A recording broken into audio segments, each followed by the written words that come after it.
औज़ु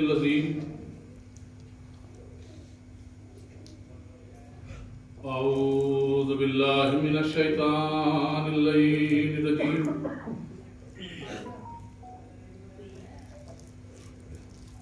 बिस्मिल्लाहिर रहमानिर रहीम। अल्हम्दुलिल्लाहि रब्बिल आलमीन। अस्सलातु वस्सलामु अला महबूब रब्बिल मशरक़ैन वल मग़रिबैन जद्दिल हसन वल हुसैन अबिल क़ासिम मुहम्मद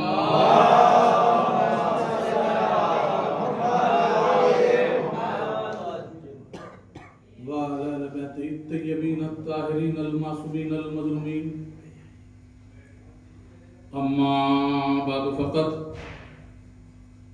क़ौलुहुल हक़ क़ाल फ़ी किताबिहिल करीम। बिस्मिल्लाहिर रहमानिर रहीम। इन्ना अतैनाकल कौसर फसल्लि लिरब्बिका वन्हर इन्ना शानिअका हुवल अबतर।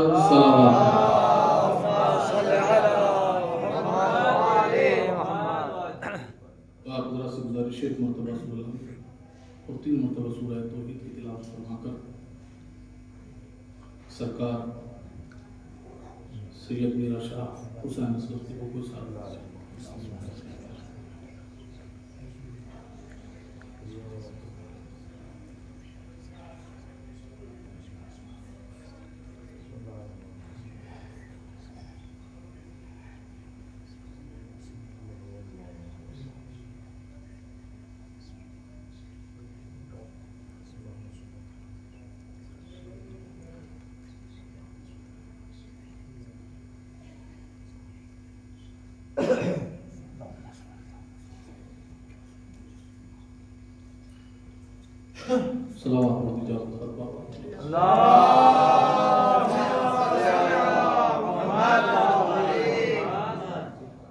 बरदरान ईमानी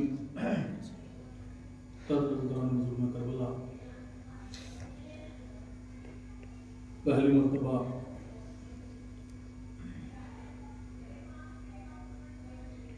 हयात ने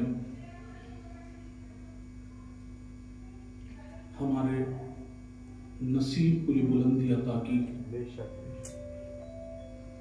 कि आज हम बानी अज़ा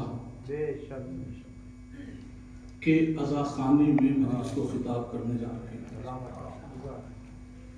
मुझ जैसे कम इल्म के लिए और इससे बड़ा कोई शरफ नहीं हो सकता।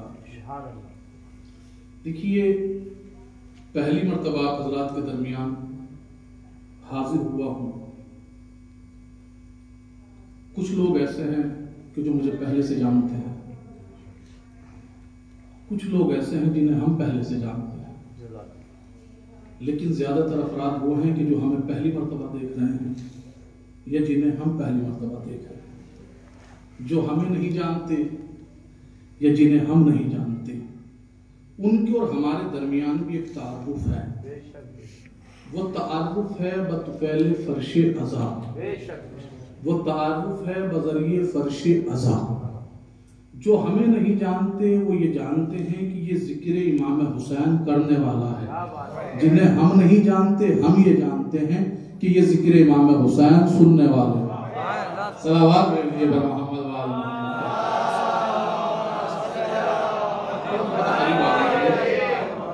थोड़ा करीब आ जाए आप लोग, कोई मसला नहीं है।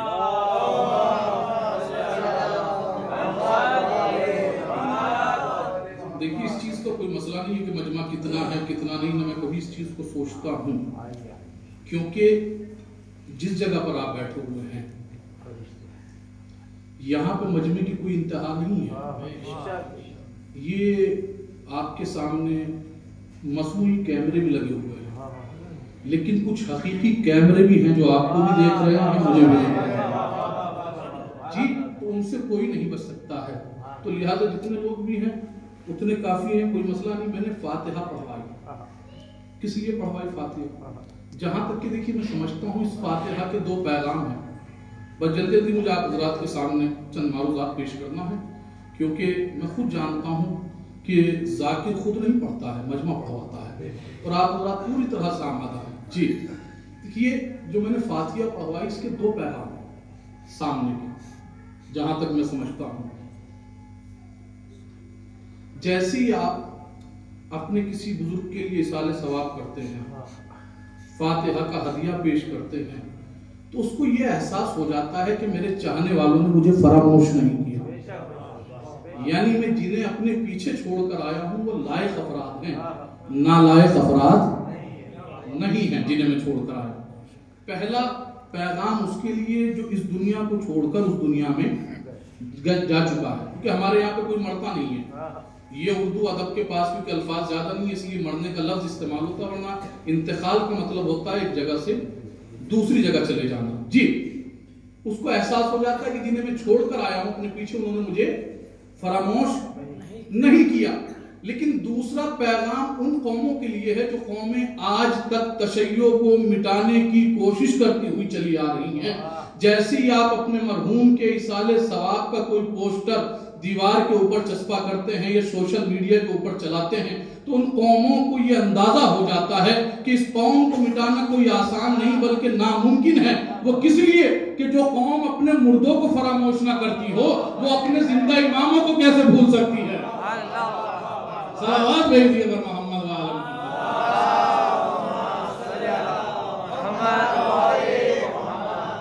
जी वो अपने जिंदा इमामों को कैसे भूल सकती है।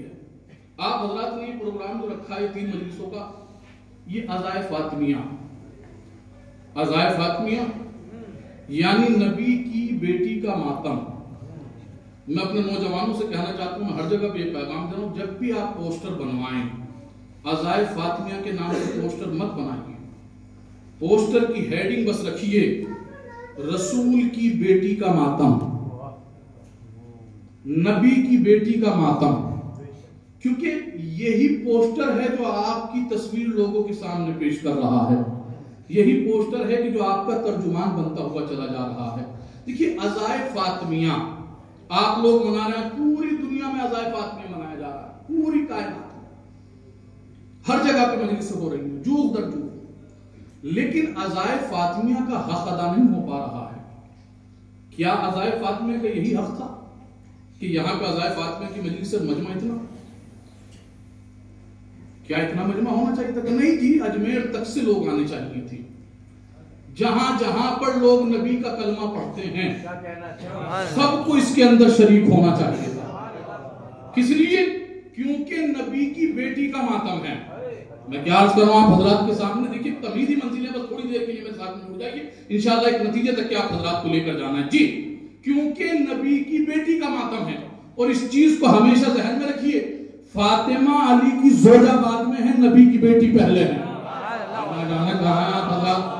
जी इस चीज को हमेशा अपने जहन के अंदर रखिए कि फातिमा नबी की बेटी पहले है, अली की जोजा बाद में है। क्या होना चाहिए था? जैसे ही खबर लगती मुसलमानों को कि नबी की बेटी का मातम है, नबी की बेटी के साले सवाब की मजलिसें हैं, नबी की बेटी की शहादत की मजलिसें हैं, एक शक्लों का समंदर होना चाहिए था, मजमा जूख दर जूख नजर आना चाहिए था, एक सैलाब नजर आना चाहिए था। क्योंकि भैया 2 मंजिलों तक तो सब साथ में है ना, ला इलाहा इल्लल्लाह मुहम्मद रसूलुल्लाह, तो यहां तक तो उसी रसूल की बेटी का मातम है, उसी रसूल की बेटी का मातम है। एक शक्लों का समंदर होना चाहिए था, और यहां पे आने के बाद हर किसी को यह साबित करना था और कहना था कि नबी मैं तेरी बेटी के साथ में हूं और किसी के साथ में नहीं हूं। अज़ाए फातिमिया का उस वक्त जाकर हक अदा होता, लेकिन क्या मसला रहा? कल लोग इन मजलिसों को फिरके से जोड़ते हैं, लोग इन मजलिसों को फिरके से जोड़ते हैं, जबकि अज़ाए फातिमिया का ताल्लुक किसी फिरके से नहीं है। मैं क्या अर्ज कर रहा हूं हज़रात के सामने, मुतवज्जो है ना बल्ला। देखिए वही चीज मोतबर नहीं है जिसे चीख कर कहा जाए। मैं धीरे धीरे बेस बना रहा हूं, आप हज़रात मुतवज्जो रहें, क्योंकि मेरे सामने इल्म दोस्त मजमा बैठा हुआ है, इल्मी मजमा बैठा हुआ है, और हमारे यहाँ पे कोई जाहिल नहीं होता। मैं मिंबर से बात कर रहा हूं, हमारे यहाँ पे कोई जाहिल नहीं होता। अनपढ़ तो हो सकता है, जी अनपढ़ तो हो सकता है, जाहिल नहीं हो सकता। किस लिए? क्योंकि जो लिखना और पढ़ना ना जानता हो, बल्कि शियत की लुगत में उसे जाहिल कहते हैं, जो अपने जमाने के इमाम को पहचानता ना हो। सलावत भेजिए बर मोहम्मद वाला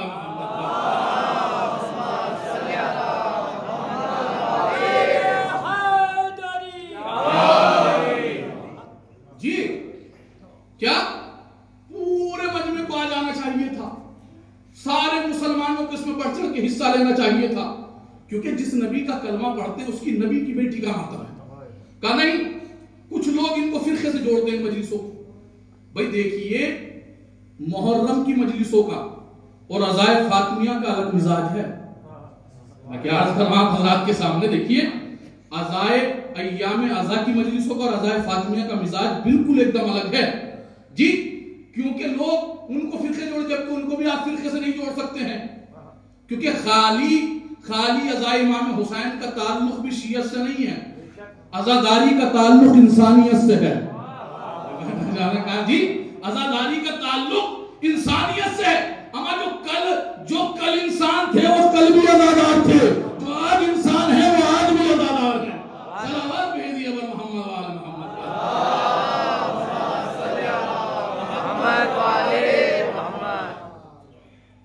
सलावत भेजिए।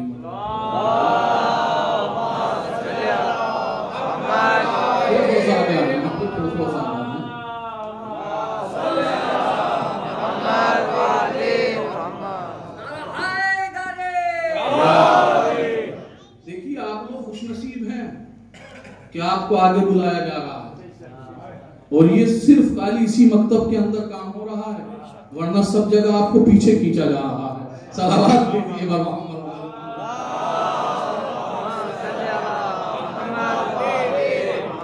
जी। कहा कि इन मजलिसों का ताल्लुक सिर्फ एक फिरके से नहीं, हमने कहा अज़ाए फातिमिया का ताल्लुक है इस्लाम से, अज़ाए फातिमिया का ताल्लुक है इस्लाम से। एक साथ करने के चलिए, हम मजलिस पढ़ने के लिए जा रहे हैं अज़ाए फातिमिया की, 2 मंजिलों तक हमारे साथ में ला इलाहा इल्लल्लाह मुहम्मद रसूलुल्लाह, ताल्लुकात भी अच्छे हैं। कहने देखिए सरकार ताल्लुकात अपनी जगह पे, लेकिन मैं मजलिस में क्यों जाऊं? मैंने भाई आप इस्लाम में तो हैं, आप कलमा तो पढ़ते हैं नबी का, जिस नबी का आप कलमा पढ़ते हैं उसी नबी की बेटी का मातम है।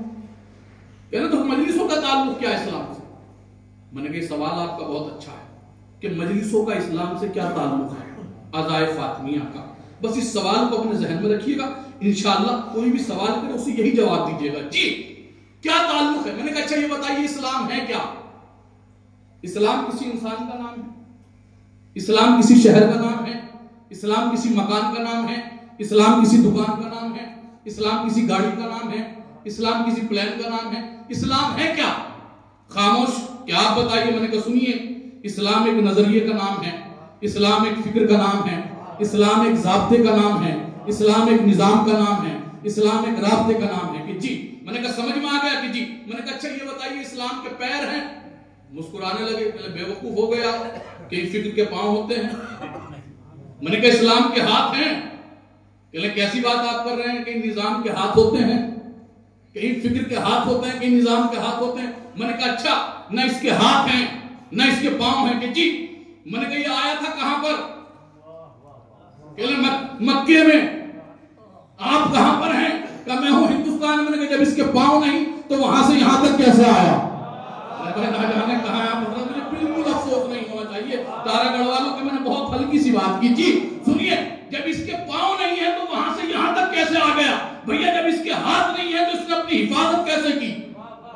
भाई जब इसके हाथ नहीं है तो इसने अपनी हिफाजत कैसे की? खामोश। मैंने कहा सुनिए, अगर आप इस्लाम को मानते हैं तो आप ये मानिए कि इस्लाम के पांव भी हैं, हाथ भी हैं, या फिर आप ये मानिए कि इस्लाम के साथ में 3 शख्सियतों का होना जरूरी। कौन? एक वो जो कि इस्लाम को लेकर आए, दूसरे वो जो कि इस्लाम को फैलाए, तीसरे वो जो कि इस्लाम को बचाए। देखिए ये मजलिस अज़ाए फातिमिया की मजलिस हो रही है।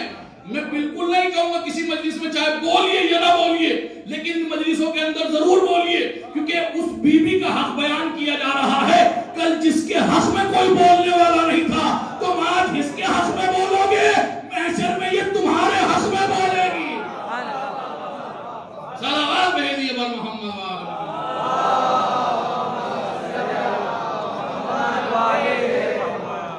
जी का। इसके साथ में 3 शख्सियतों का होना जरूरी, 3 लोगों का होना जरूरी। एक वो जो कि इस्लाम को लेकर आए, दूसरे वो जो कि इस्लाम को फैलाए, तीसरे वो जो कि इस्लाम को बचाए। अभी भी नहीं समझे? अच्छा तो कह रहे तो फिर इससे क्या मुराद है? मैंने कहा ये बताओ इस्लाम कौन लेकर आया? का इस्लाम लेकर आए मोहम्मद। फैलाया किसने? कहा अली ने। बचाया किसने? कहा हुसैन ने। कहा लेकर कौन आया? का नबी। फैलाया किसने? कहा अली ने। बचाया किसने? हुसैन ने। तो क्या अभी भी पूछा जाएगा कि अज़ाए फातिमिया का इस्लाम से ताल्लुक है या नहीं? अज़ाए फातिमिया का इस्लाम से ताल्लुक है या नहीं? भैया इन तीनों का और किससे ताल्लुक है? तो इस तरीके से आप सुनिए, इस्लाम को लेकर आए बतूल का बाबा, फैलाए बतूल का शोहर, बचाए बतूल का लाल। सारा लाल भेजिए बर मोहम्मद वाले मोहम्मद वाले जिंदाबाद।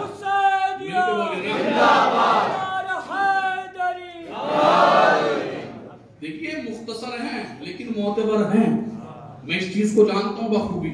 तो लिहाजा देखिए तादाद की कोई मसला नहीं होता है, न तादाद से कोई ताल्लुक है, क्योंकि अज़ाए फातिमिया का मिजाज बिल्कुल एकदम अलग है।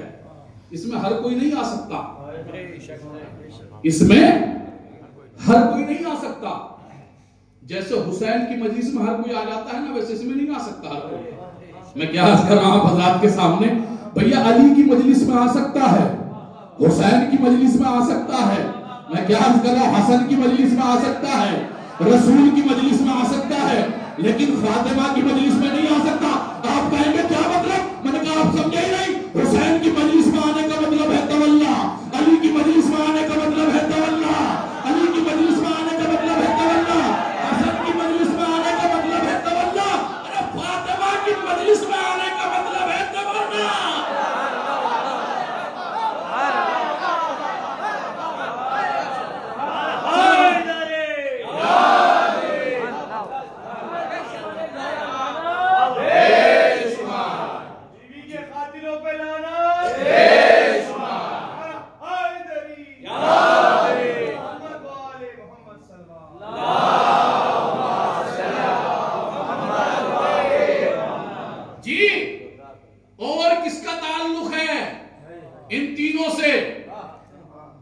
किसका ताल्लुक है? फातिमा का इन तीनों से ताल्लुक है।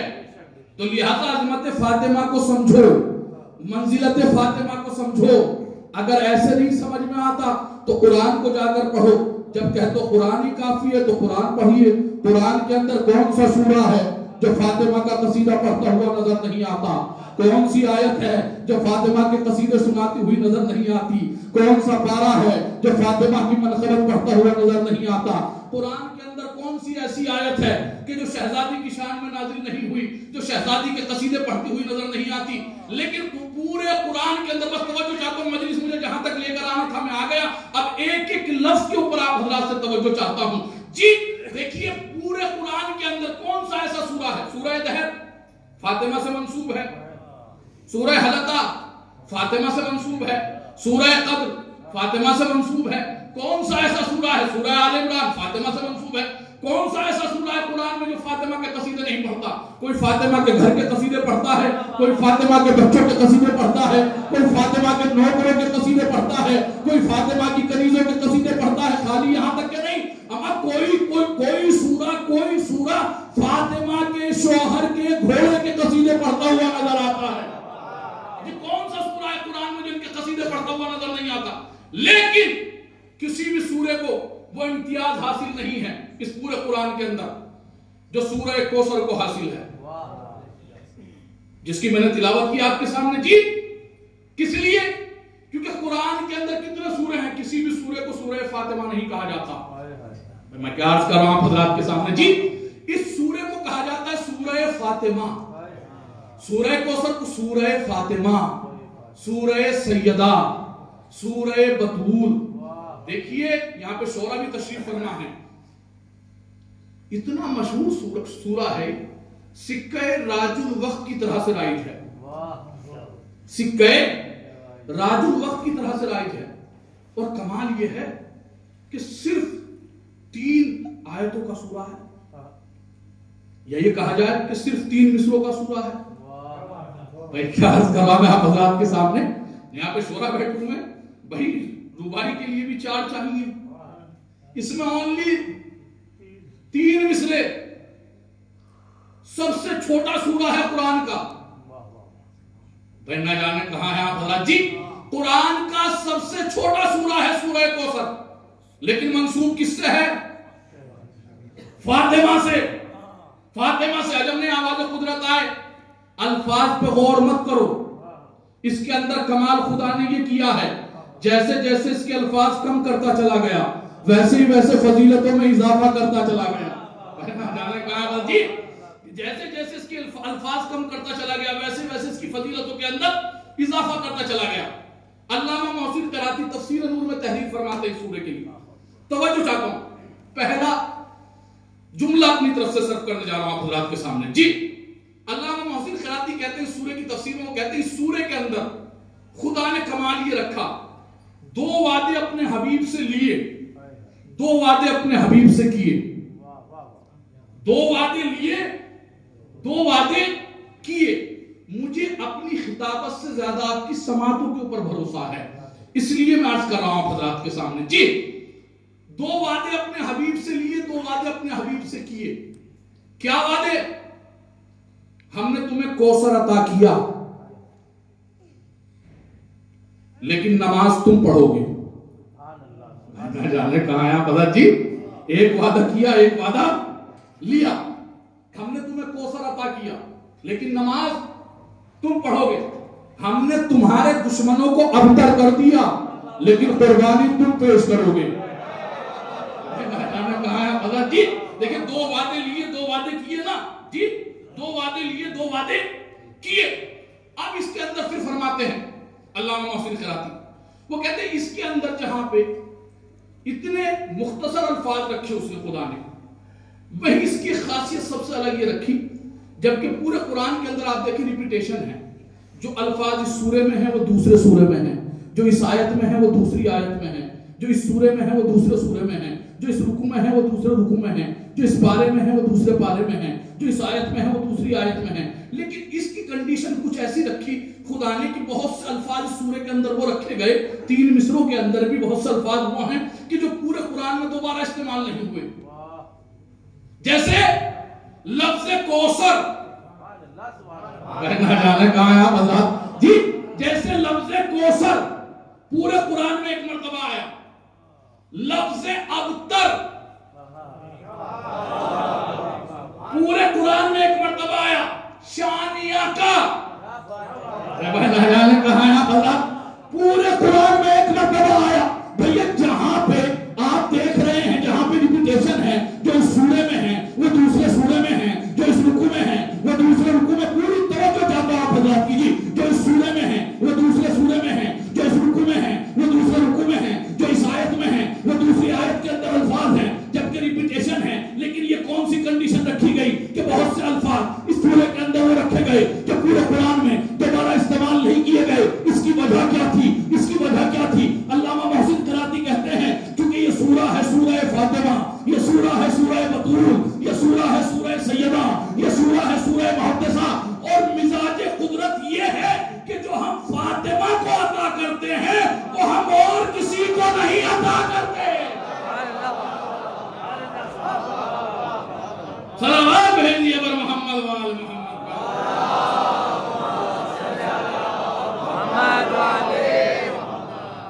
क्या कब मिजाज कुदरत ये है कि जो हम फातिमा को अता करते हैं वो हम और किसी को नहीं अता करते। एक चीज हमेशा अपने जहन में रखिएगा, कायनात और है, फातिमा और है, दुनिया और है, फातिमा और है। कायनात तराजू के एक पल्ले में, फातिमा एक पल्ले में,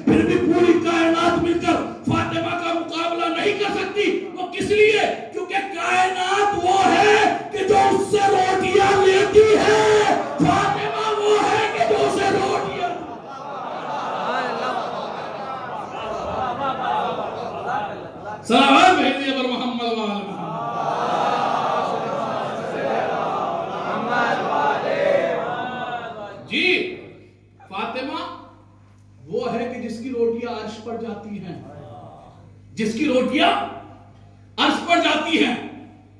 जुमला कहने को दिल कर रहा है जी, मिजाज कुदरत क्या है कि जो हम फातिमा को अता कर देते हैं वो हम और किसी को नहीं अता करते। क्या है मिजाज कुदरत? जो हम फातिमा को अता करते हैं वो हम और किसी को नहीं अता करते। और इससे ज्यादा गुफ्तगू आसान नहीं कर सकता जी। आपको अभी भी नहीं समझ में आया कि जो हम फातिमा को अता कर देते हैं वो हम और किसी को नहीं अता करते। इसीलिए जैसा बाबा फातिमा को अता किया किसी को नहीं, जैसे बेटे फातिमा को अता किए। इसीलिए जैसा बाबा फातिमा को अता किया वैसा किसी को नहीं, जैसे बेटे फातिमा को अता किए वैसे किसी को नहीं। देखिए, क्योंकि ये मजलिस हो रही है बानिए अज़ा के दयार में। बानिए अज़ा है ना हुजूर, इसमें तो कोई शक नहीं ना जी। यानी ये कहा जाए कि हिंदुस्तान की सबसे पहली मजलिस इस अज़ा खाने में हुई, इस जमीन पर हुई। हिंदुस्तान की सबसे पहली मजलिस इस जमीन पर हुई, इसीलिए तो इतनी बुलंद जमीन है। मैं एक नतीजे तक आप हजरात को ले जाना चाह रहा हूं। देखिए, मैं पहले कह चुका हूं कि जाकिर खुद नहीं पढ़ता है कुछ भी। मैं चाह रहा हूं कि मैं अपने मौजू के हवाले से ही गुफ्तगू करूं आप हजरात से, वरना देखिए कोई मसला नहीं है दाद लेना है ना, ये सबको मेरे बुजुर्ग मुझे जानते हैं बहुत अच्छी तरीके से, कोई मसला नहीं है जी। देखिए, एक चीज जहन में रखिए, मकसद मजलिस नहीं है। पैगाम अपने साथ में ले जाइएगा। मजलिस में मकसद नहीं है, मजलिस मकसद नहीं है, मातम मकसद नहीं है, नोहा मकसद नहीं है, सलाम मकसद नहीं है, मरसिया मकसद नहीं है। आप कहेंगे तो फिर किबला मकसद क्या है? अगर इतना कहकर चला जाऊं तो शायद है कि मुजफ्फरनगर तक लोग पीछे तक आ जाए। मैंने कहा सुनिए, मजलिस मकसद नहीं है, मजलिस में मकसद है जी। मजलिस मकसद नहीं है, मजलिस में मकसद है। नोहा मकसद नहीं है, नोहे में मकसद है। सलाम मकसद नहीं है, सलाम में मकसद है। मरसिया मकसद नहीं है, मरसिये में मकसद है। अच्छा जी, सबसे पहली मजलिस कहां हुई? सबसे पहली मजलिस कहां हुई? शाम में। हिंदुस्तान में कहां हुई? तारागढ़ में। सबसे पहली मजलिस कहां हुई? शाम में। माशाल्लाह, मौला सलामत रखे आप हज़रात को। इतना और बता दीजिए बस मुझे कि पहली मजलिस छिपकर हुई या खुलकर? कहा है आप हज़रात? देखो, मजलिस तो हो गई मुकम्मल। कभी कभी एक एक जुमले के अंदर पूरी पूरी मजलिस मुकम्मल हो जाया करती है। मैं जानता हूँ तारागढ़ का मजलिस बिल्कुल ऐसा नहीं सुनता है, लेकिन कोई मसला नहीं है जैसा आप सुन रहे हैं, आपकी मर्जी है जी। मैंने कहा पहली मजलिस छिपकर हुई या खुलकर? खुलकर। पहले यजीद को बताया गया, कर रहा हजरात के सामने में न जाने कहा, लेकिन मजलिस हो गई, आज की मजलिस हो गई, समझ लीजिए आप। पहले यजीद को बताया गया, फिर मजलिस हुई ना। यजीद ने इजाजत दी, यजीद ने मजलिस की इजाजत दी। दीन आली सरकार, भाई इसमें तो कोई शक नहीं ना। यजीद ने इजाजत दी मजलिस की या नहीं? भाई बोलिए, इसमें मैं कुछ गलत तो नहीं करा ना जी। पहली मजलिस छिपकर नहीं हुई, खुलकर हुई। कहां पे हुई? शाम में। कहां? यजीद के घर। कहां है हज़रत? आप अज़ाए फातिमा में मौजूद है, तो जुमले को महसूस कीजिएगा जी। पहली मजलिस कहां हुई? यजीद के घर में। पहली मजलिस यजीद के घर में। पहले यजीद को बताया गया, फिर यजीद ने इजाजत दी। आप समझे ही नहीं अभी तक। मैं कह रहा हूं भैया, यजीद कौन है? यजीद है कातिल इमाम हुसैन। भाई अहले बैत को उससे बड़ा कोई दुश्मन नहीं, सादात का उससे बड़ा कोई दुश्मन नहीं। न जाने कहां है आप हजरत, लेकिन मजलिस की इजाजत दे रहा है। भाई लग रहा पहुंच ही रहा मेरा मजमा जी। यजीद से बड़ा कोई दुश्मन नहीं, लेकिन यजीद ने मजलिस की इजाजत दी। लेकिन ये आज के दौर का इंसान तो यजीद से भी आगे निकल गया। सलावत भेजिए पर मोहम्मद आले मोहम्मद पर।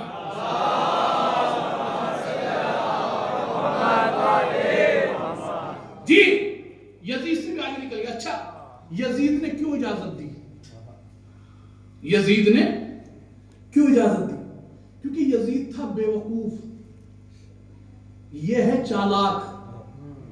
भाई लोग अदब जानने वाले यहां पे तशरीफ फरमा है, मैंने होशियार नहीं कहा, मैंने चालाक का सर्फ किया। यह है चालाक। यजीद था बेवकूफ। किस लिए? क्योंकि यजीद समझ रहा था कि मजलिस मकसद है। यह समझ चुका है मजलिस मकसद नहीं है, मजलिस में मकसद है। सलाम है आप हजरत को, आबाद रहे जी। ये समझ चुका है कि मजलिस मकसद नहीं है, मजलिस में मकसद है। क्योंकि इन मजलिसों का मिजाज ये है कि ये कातिल के चेहरे से नकाब खींच लिया करती है। फातिया बना रहे हैं ना कि ये कातिल के चेहरे से नकाब खींच लिया करती। अब भी नहीं आप समझे? अल जवाद फाउंडेशन वालों ने, मौलाना मनाजिर साहब ने अब से तकरीबन 8 साल पहले जी सलाम के ऊपर खुतबा फिदक का प्रोग्राम रखा, जिसकी हेडिंग उन्होंने रखी शहादत फातिमा ज़हरा। अब पूरा प्रोग्राम तय हो गया। अब आखिर में क्या हुआ कि प्रोग्राम से एक दिन पहले फोन आता है कि आप ये लफ्ज़ शहादत हटा दीजिए, आप ये लफ्ज़ शहादत हटा दीजिए। आप ये लफ्ज़ शहादत हटा दीजिए। किस लिए? अब मुसलमान तैयार नहीं है। आप वफात लिखिए का क्या मतलब? ये लफ्ज़ शहादत हटा दीजिए, ये लफ्ज़ शहादत हटा दीजिए। आप समझे ही नहीं भैया। अगर फातिमा के सामने लफ्ज़ शहादत लग गया, इन्हें पता है कि जैसे आज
लानत भी करेगा, मोहब्बत भी छोड़ देगा, बोलना भी छोड़ देगा, सब कुछ छोड़ देगा। किस लिए? क्योंकि नबी की बेटी के कत्ल का मामला है।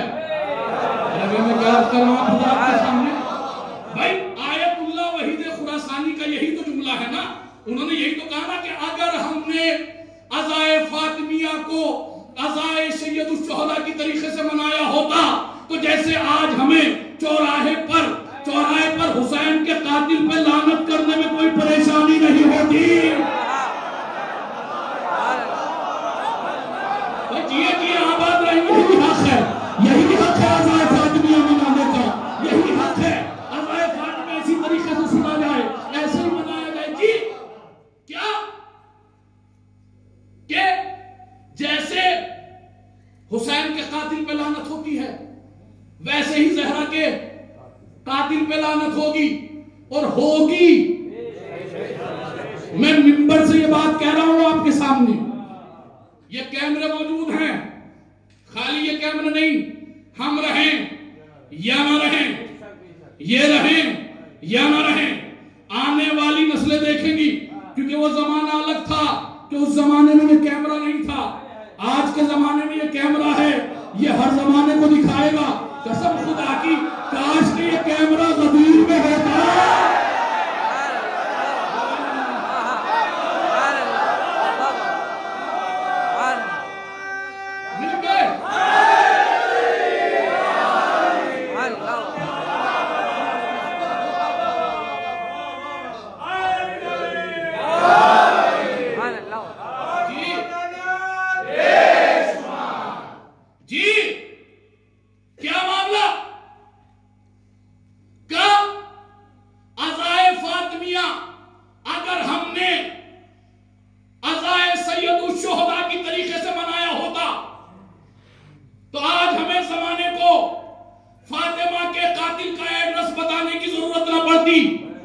किस लिए? और सुनिए, कसम खुदा की, ये शरफ भी तुम्हें ही हासिल है, ये फख्र भी तुम्हें ही हासिल है, ये जुर्रत भी तुम्हें ही हासिल है कि तुम चौराहे के ऊपर मिंबर लगाते हो और मिंबर लगाने के बाद जमाने को मुखातिब होने के बाद कहते हो और जमाने को बताते हो कि सुनो, हम जिसे मानते हैं तो क्यों मानते हैं और जिसे नहीं मानते तो क्यों नहीं मानते। सलावत भेजिए मोहम्मद वाले मोहम्मद।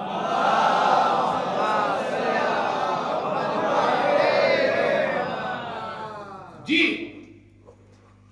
अज़मत जनाब ज़हरा सल्लल्लाहु अलैहि वसल्लम। आदमी कभी फिक्र के आंगन में बैठे तो शऊर के आंगन में बैठे, बैठने के बाद थोड़ी देर सोचे, फिर आहिस्ता आहिस्ता अज़मत ज़हरा उजागर होना शुरू होती है। आहिस्ता आहिस्ता अज़मत ज़हरा उजागर होना शुरू होती है। कसम खुदा की, उस फातिमा के लिए कोई क्या बोल सकता है जिसकी कोई कनीज के औसाफ नहीं बता सकता। तो यहाँ पे सादात मौजूद है, जिसकी कोई कनीज के औसाफ नहीं बता सकता। खाली उसके औसाफ आप छोड़िए, अगर आप उसके घर की बात करें, अगर फातिमा के घर की बात करें, घर इतना लाजवाब, खाली घर की बात छोड़िए, अगर आप उसकी नस्ल की बात करें, जाने कहाँ है आप औलाद जी, अगर आप उसकी नस्ल की बात करें, कसम खुदा की, जमाने के अंदर देखा है कि अनीस का बेटा अनीस नहीं हुआ, गालिब का बेटा गालिब नहीं हुआ, जोश का बेटा जोश नहीं हुआ। मैं क्या अर्ज कर रहा हूं हज़रात के सामने, कि जोश का बेटा जोश नहीं हुआ, गालिब का बेटा गालिब नहीं हुआ, गालिब का बेटा गालिब नहीं हुआ, मीर का बेटा मीर नहीं हुआ, लेकिन ये फातिमा का घराना है, फातिमा का घराना है।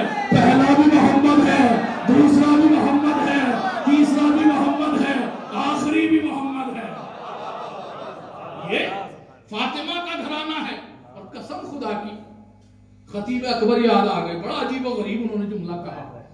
खतीब अकबर वाक़ियन खतीब अकबर थे, अगर पूरी रात भी इसके नशे में रहो, इतना बड़ा जुमला है, नशा नहीं उतर सकता।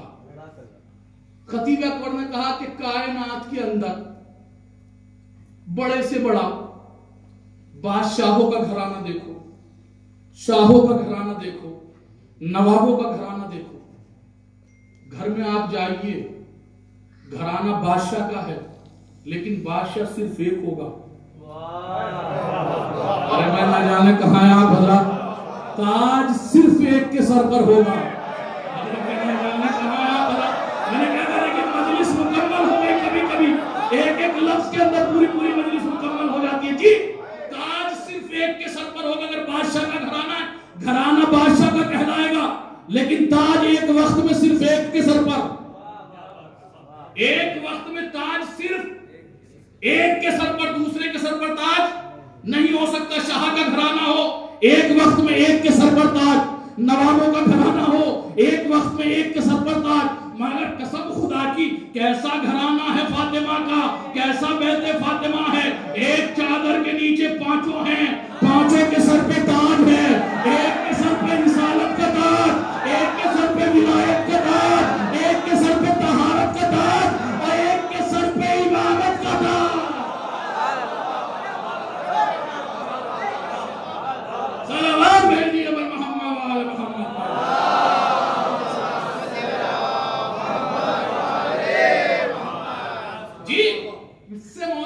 घराना नहीं है पूरी कायनात में। पूरी कायनात में फातिमा के घराने से मुअत्तर कोई घराना नहीं है। अभी तो अजमत फातिमा पे बात भी नहीं हुई है, अभी तो मैं आपके सामने तमहीदी मंजिलों में गुजर रहा हूं जी। फातिमा के घराने की कोई कैसे मिसाल लेकर आ सकता है? इसीलिए तो लोगों को इससे हसद हो गया था, और हसद में इतना डूबे इतना डूबे इतना डूबे, जानते वो भी थे कि अगर इसे मिटाया तो गए, अगर इसे मिटाया तो गए, अगर घटाया तो गए। तो क्या किया? कहा एक सिस्टम ये होता है, ये एक लाइन बनी हुई है, इसको छोटा करनी है तो इसको आप मिटाइए मत, इसके बराबर से दूसरी लाइन खींच दीजिए। कहा यहां पता जी, ये छोटी हो जाएगी। बहुत तवज्जो बस आप हजरात की जी, मुझे जितनी देर पढ़ना था मैं पढ़ चुका हूं आप हजरात के सामने जी। क्या ये लाइन छोटी हो जाएगी, इसीलिए फातिमा के साथ में 3 किरदार रख दिए गए। कर नबी की एक बेटी नहीं, 3 बेटियां और थी जी। क्या रखा गया? कर नबी की 3 बेटियां और थी। इसमें कोई नाराज होने वाली बात थोड़ी ना है, हम तो मान लेंगे, मानेंगे नहीं नबी की 3 बेटियां और थी। मां भाई साहब मैं आपका तर्जुमा कर रहा हूं, ये मेरी कौम वो है कि जो कंबर को भी मानती है, अबू जर को भी मानती है, तो नबी की बेटियों को क्यों नहीं मानेंगे? कहां है आप हजरात? मैंने आपकी तरफ से मैं आपका तर्जुमा कर रहा हूं जी, आपकी तरफ से मैं बोल रहा हूं जी। जब हम कंबर को मानते हैं, अबू जर को मानते हैं, सलमान को मानते हैं, मिक़दाद को मानते हैं, तो नबी की बेटियों को क्यों नहीं मानेंगे?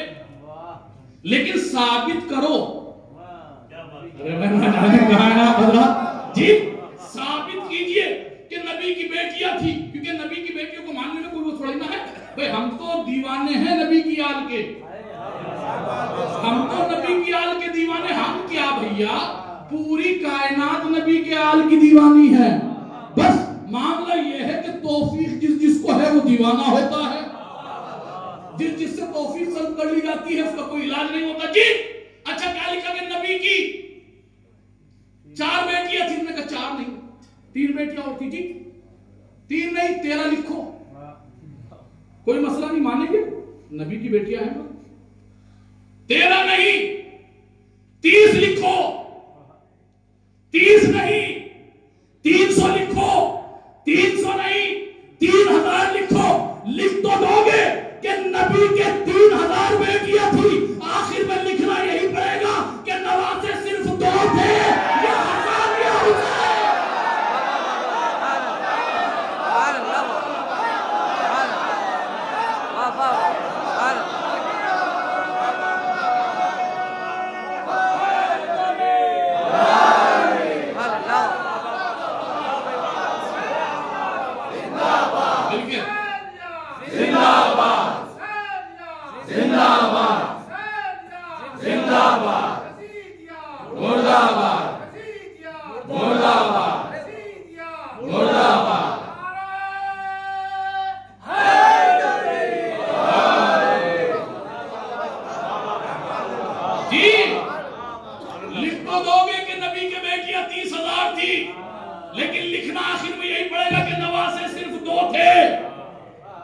या हसन था या हुसैन था।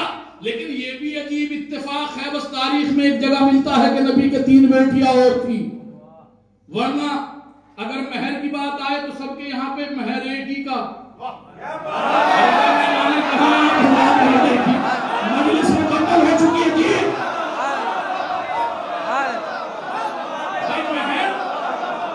महर सिर्फ एक ही का। महर बयान किया का महर फातिमी रख लीजिए, महर फातिमी रख लीजिए। हमारे जब 3 बेटियां और थी तो औरों का भी तो महर बताओ ना।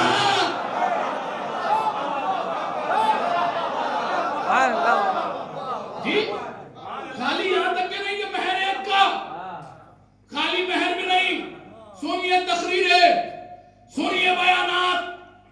हर जगह पे जब भी तबलीग की बात आएगी लोग यही कहते हुए नजर आएंगे कि अपनी बेटी को इतना जहेज दो जितना हजरत मोहम्मद ने अपनी बेटी फातिमा को दिया था। हमें जब 4 है तो 3 का भी बताओ ना।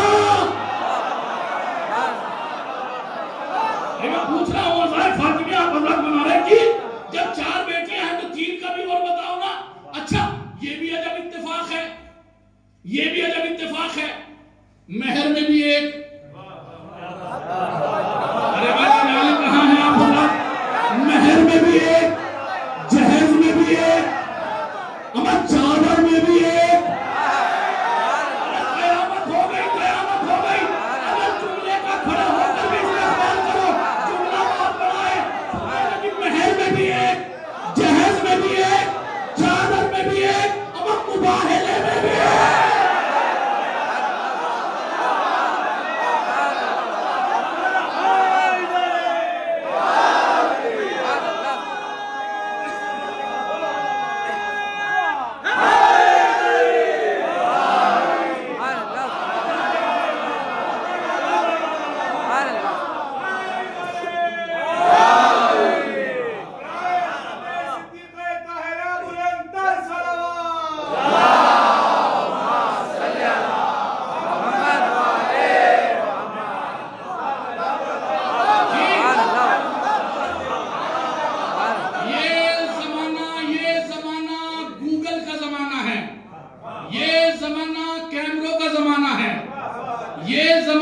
सोशल मीडिया का जमाना है।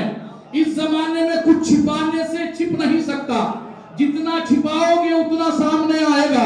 मैं क्या आज कर रहा हूं हजरत के सामने, भैया जुमले को महसूस कर लेना। ये कौन सी बात हुई जी, नबी आदि भी है, नबी आदि भी है, नबी एक बाप है, नबी जानता है कि किस तरीके से औलाद के साथ में आदि किया जाता है, जो हमें बता रहा है कि जब मोहब्बत करो, एक हाथ बेटी के इस बेटी के सर पे फेरो तो दूसरी बेटी के सर पे भी दस्ते दफ्तर रखो, इस बेटे से इतनी मोहब्बत करो तो दूसरे से भी उतनी मोहब्बत करो, इस बेटे को इतना हंस दो तो दूसरे बेटे को भी इतना हंस दो, इस बेटे को इतना हंस दो तो दूसरे को भी इतना हंस दो। भैया मजलिस हो गई, सुनिएगा, सुनिएगा। महर में एक, चादर में एक, मुबाहले में एक, अमा भैया फिदा के दावे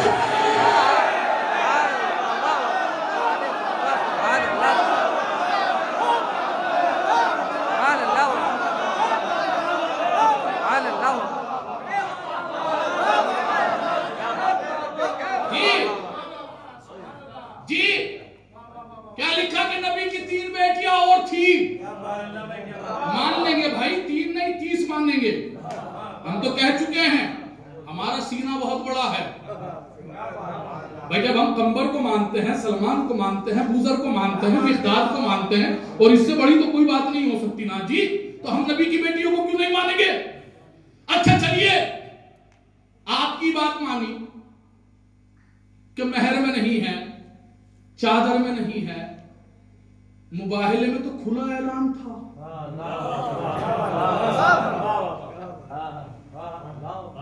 लाओ अपनी औरतों को कम से कम 3, ज्यादा से ज्यादा जितनी। भाई जमा का सेगा इस्तेमाल हुआ ना है, वाबनाना वबनाकुम निसाना व निसाकुम, निसाकुम ये जमा है। 3, कम से कम 3 या 3 से ज्यादा। जब मुबाहला हुआ ना, नबी के पास 9 हुजरे थे। अरे भाई कहा आप हजरत, नबी ने एक भी हुजरे को नहीं खटखटाया। अरे भाई ना जाने कहां है आप हजरत। फिर वही बात आ गई, फातिमा के घर का कोई मुकाबला नहीं कर सकता पूरी कायनात में। ये सुनिएगा तवज्जो देकर जी, नबी ने एक भी घर को नहीं खटखटाया। बेटों की बात आई, बेटों में किसी को नहीं लिया। नफ्सों की बात आई, 3 या 3 से ज्यादा बेटे, 3 या 3 से ज्यादा। लेकिन क्या देखा गया, औरतें 3 या 3 से ज्यादा। लेकिन नबी ने किसको लिया? का अली को, नफ्स की जगह पे अली को, औरतों की जगह पे फातिमा को, बेटों की जगह पे हसन और हुसैन को। आप समझे ही नहीं। बस जुमला अदब वाले यहाँ पे मौजूद है, उर्दू जबान का जुमला कहकर आगे बढ़ जाता हूँ। जुमले को महसूस कीजिएगा, बहुत नाजुक जुमला सर्व करने जा रहा हूँ। भैया नबी ने मुबाहले में ये कमाल किया कि अपने घर से किसी को लिया नहीं, अली के घर में किसी को छोड़ा नहीं। अपने घर से किसी को लिया नहीं, अली के घर में किसी को छोड़ा नहीं। अच्छा देखिए, चलिए आपने माना, चलिए ना मुबाहले में गई, न चादर में आई, न महर में, न जहेज में।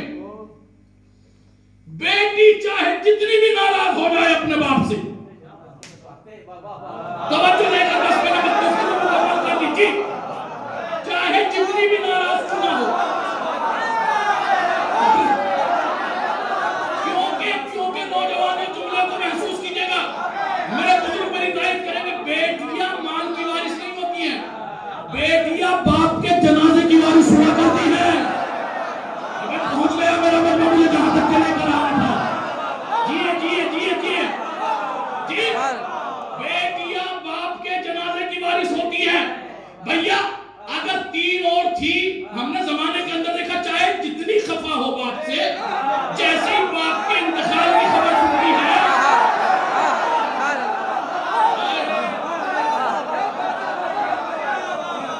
जैसे ही बाप के इंतकाल की खबर सुनती है बेटी, तो उसको न चादर का होश रहता है, न जूतों का होश रहता है, बल्कि खाली खुद नहीं आती, दामाद को भी लेकर आती है, नवासे को भी लेकर आती है। लेकिन हमने देखा नबी के जनाजे पर हकीकी वसी भी एक था, हकीकी दामाद भी एक था। सलावत भेजिए बर मोहम्मद वाले मोहम्मद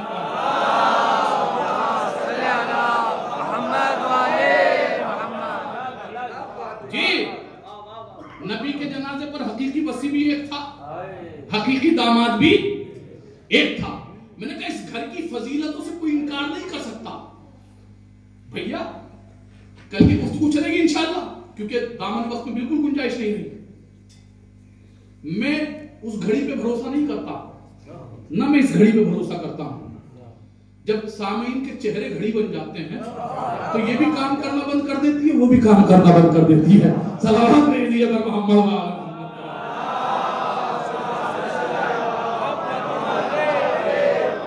जी स्टैंडर्ड टाइम बस इतना ही है जी। बस आखिरी जुमला अपने साथ में ले जाइएगा, ये तोहफा है आज की इस मजलिस का। जमाने ने कोशिश बहुत की, अभी मैं घर की अजमतें पढ़ रहा हूं आप हजरात के साथ, कि इस घर की अजमत को घटा दिया जाए, किसी तरीके से इस घर की अजमत को कम कर दिया जाए। भैया इसीलिए तो आले सऊद ने फातिमा का रोजा गिराया ना। जुमले को महसूस कीजिएगा, शायद है कि रगों के अंदर उतर जाए। जिसकी आप बारगाह में बैठे उसकी जद्दा के फजाइल पढ़ रहा हूं,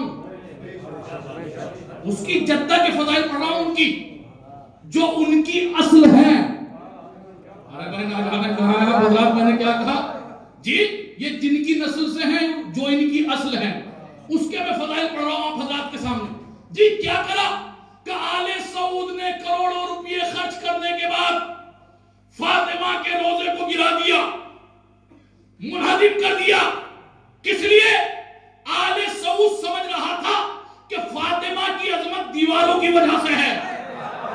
अरे भाई कहां है आप जी? फातिमा की अजमत दीवारों की वजह से है, फातिमा की अजमत खुब्बे की वजह से है, फातिमा की अजमत रोजे की वजह से है, फातिमा की अजमत जरी की वजह से है। लेकिन ये बेवकूफ नहीं जानता था दीवारों की अजमत फातिमा की वजह से है, जरी की अजमत फातिमा की वजह से है, खुब्बे की अजमत फातिमा की वजह से है, रोजे की अजमत फातिमा की वजह से। आले सऊद ने करोड़ों डॉलर खर्च करने के बाद फातिमा का रोजा तो गिरा दिया, लेकिन फातिमा के रोजे से लफ्ज़ जन्नत ना हटा सके।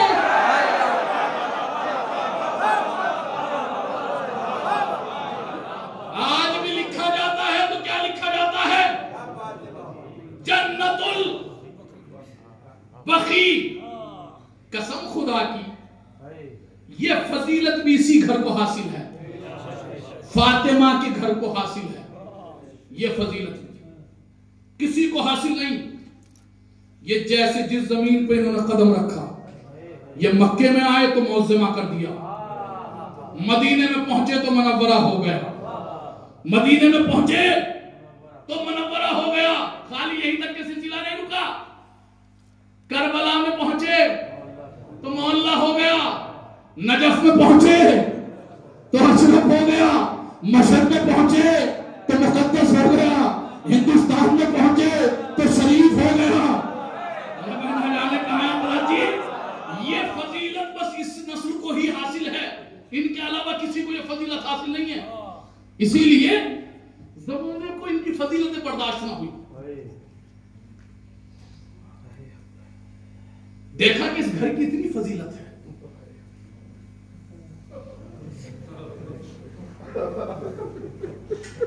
जिसमें नबी मुसलसल सलाम करते हैं। मुसलमानों का कुछ नहीं करेंगे, इसी दर को आवाज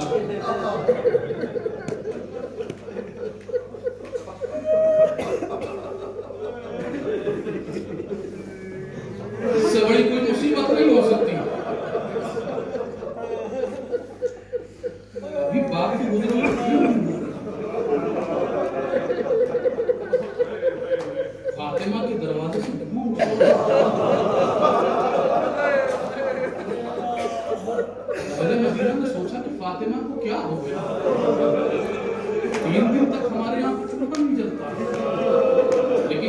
देखा तो क्या देखा, दरवाजा चल रहा था।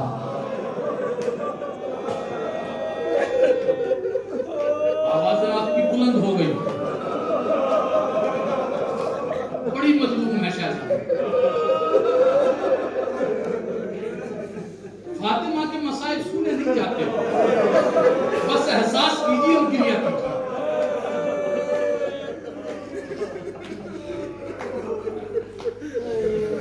क्योंकि हमारे इमाम फरमाते जितना हमें हमारे जद्दा के मसाइब ने रुलवाया, इतना किसी ने नहीं रुलवाया।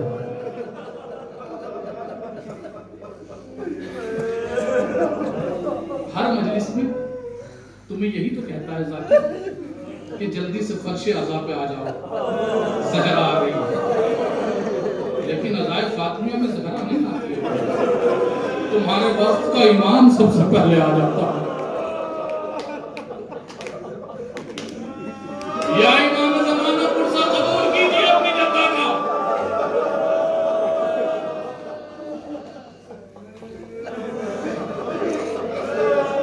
आयतुल्लाह मज़ाहिरी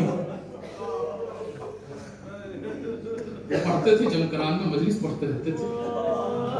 वो अजीब और गरीब अंदाज में रिवायत पढ़ते थे। एहसास किया, आपने ज़हरा की मुसीबतें सुनी है ना, ज़हरा से बड़ी मुसीबतें अली की हैं।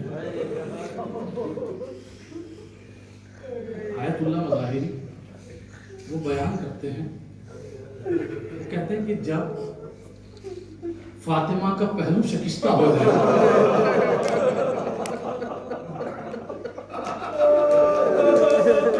फातिमा ने अली को नहीं बताया।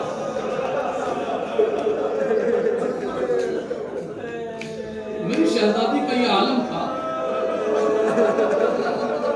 जनाब अस्मा से वो रिवायत नस्ल करते हैं, वो कहते हैं कि जब तक अली घर में रहते थे, फातिमा अपने पहलू पर हाथ नहीं रखती थी, कहीं अली को एहसास ना हो जाए। लेकिन जैसे ही अली घर से बाहर निकलते थे, फातिमा तड़प के कहा करती थी, अस्मा मेरे दर्द हो रहा है।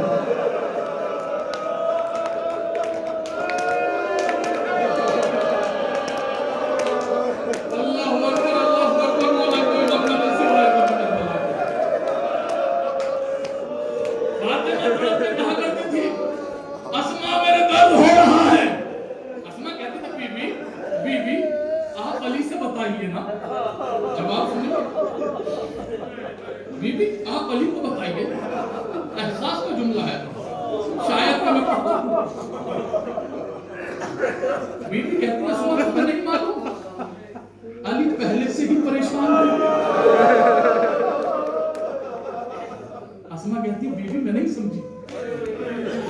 शहजादी कहती है अस्मा तुम्हें नहीं मालूम, जब से बाबा दुनिया से गए हैं अली बोलते नहीं हैं, अली कितना खामोश रहते हैं। का तो बीबी पूछा आपने खामोशी का क्या सबब है? फातिमा कहती है आसमा मैंने एक रोज पूछा अली से कि या अली हमने सुना है कि मदीने वाले तुम्हें सलाम नहीं करते। अली दो जानू होकर नीचे बैठ गए और बैठने के बाद कहते हैं फातिमा फातिमा इतना सितम नहीं है कि मुझे मदीने वाले सलाम नहीं करते, बल्कि जब मैं सलाम करता हूं तो कोई जवाब नहीं देता।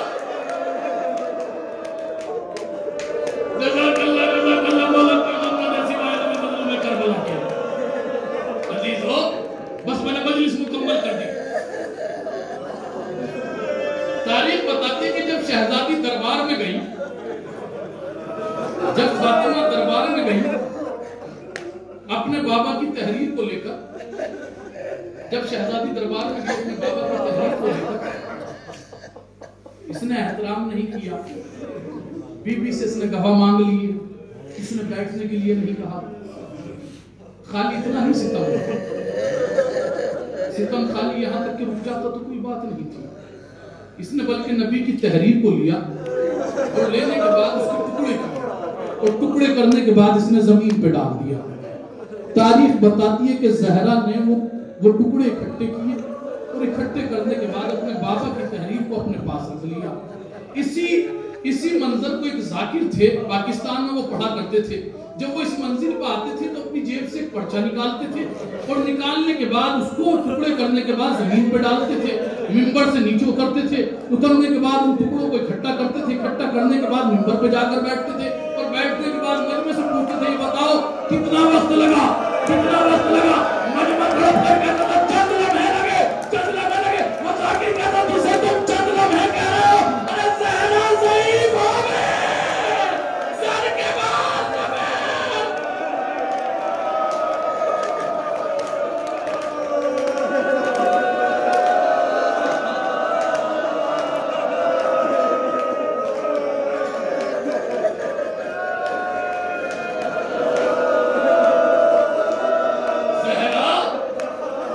ज़ईफ़ हो गई, सर के बाल सफेद हो गए, कमर खमीदा हो गई।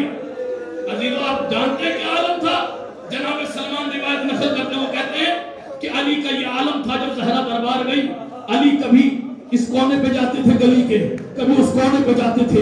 अली बहुत ज्यादा परेशान थे। जब ज़हरा आई है ना, जब ज़हरा आई है, आकर बैठी, ज़ैनब को भी मालूम है कि अम्मा दरबार गई है, अम्मा दरबार गई है। अजीजों, बस मैंने मसाइल मुकम्मल कर दी। अजीजों, तारीख बताती है, एक मर्तबा अली ने कहा, ज़हरा हमने सुना है तुम दरबार में रोई, क्या माजरा हुआ, क्यों रोई? शहजादी खामोश होकर बैठ गई। एक मर्तबा फिर अली कहते हैं कि फातिमा हमने सुना है तुम दरबार में रोई, क्या हुआ, किसी ने एहतराम नहीं किया? फातिमा कहते कि नहीं अली, मुझे इसका गिला नहीं कि मुझे किसी ने बैठने के लिए नहीं कहा, कोई मेरे एहतराम में खड़ा नहीं हुआ। कहा तो फातिमा क्या हुआ? कि अली मुझे झुठलाया गया, अली मुझे झुठलाया गया। अजीजों, कयामत हो गई। अभी यही बातें हो रही थी कि ज़ैनब आ गई। ज़ैनब ने आने के बाद अम्मा, अरे आप दरबार गई थी, आप दरबार गई थी, आपका ये क्या हाल हो गया, ये क्या आलम हो गया? अजब नहीं, मेरी शहजादी ने कहा, ज़ैनब सब दरबार का नाम ले, लेकिन तू दरबार का नाम न लेना, क्योंकि मैं सहाबियों के दरबार में गई थी, तू सहाबियों के